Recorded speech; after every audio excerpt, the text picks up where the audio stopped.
This is an affront not just to 4 American citizens who are members of Congress. It is an affront to 22 million naturalized American citizens who were born in another country and made the journey to America and made the journey to becoming full-blown, equal and free American citizens. 22 million American citizens. Indeed, if you think about it, it's an affront to the hundreds of millions of Americans who understand and love how American democracy and citizenship work. We are not a nation defined by race and blood, as the neo-Nazis and Klansmen chanted in Charlottesville as they marched down the street terrorizing the people of Charlottesville. We are defined by our Constitution, which belongs to all of us. And we are defined by the patriotism and by the service of our people. Is there something wrong with being a naturalized citizen under our Constitution, Mr. Speaker? No, there is not. This is something to be honored and celebrated. All Americans are equal in the eyes of the law. This is the meaning of the 14th Amendment Equal Protection Clause. We have no kings here. We have no queens here. We have no titles of nobility. We have no monarchy. We have no taints of blood. We have no hereditary offenses. We have no racial caste system. We have no slaves, and we have no slave masters. It is true that there are those in our history who have wanted America to be defined as a white man's compact. And that is indeed precisely what the Supreme Court found it was in the infamous Dred Scott decision in 1857.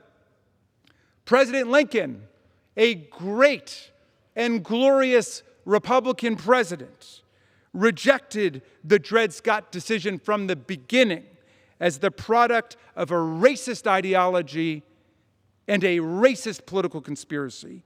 And it took a civil war, the blood and the sacrifice of hundreds of thousands of Americans to defend the Union and to guarantee the passage of the 13th, 14th, and 15th Amendments to overthrow and destroy the Dred Scott decision and the poisonous idea that America is a white man's compact. It is not. All persons born in the United States are citizens of the United States, we said in the 14th Amendment, which guaranteed equal protection of the law to all persons who are here.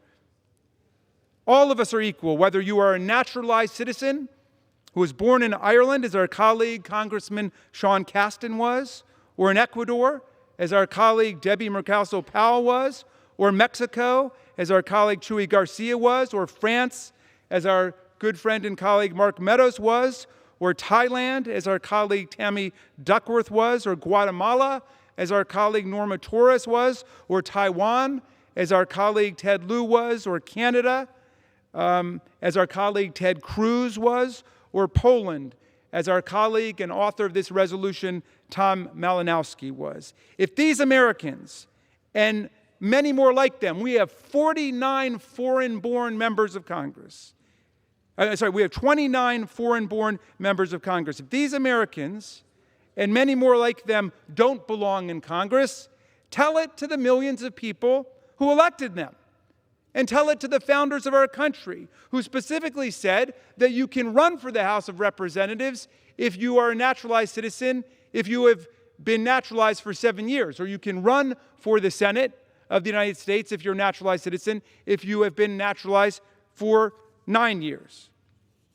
Mr. Speaker, to tell naturalized American citizens to go back to the countries they came from is nativist and antithetical to everything that America stands for. It is the opposite of what we believe about the values of the country. To tell native-born American citizens who are people of color to go back to the country they came from is antithetical to everything we stand for, and it will be up to the House of Representatives today to determine whether or not that is a racist statement. I reserve the remainder of my time. Gentleman from Maryland reserves the balance of his time. Gentleman from Georgia is recognized.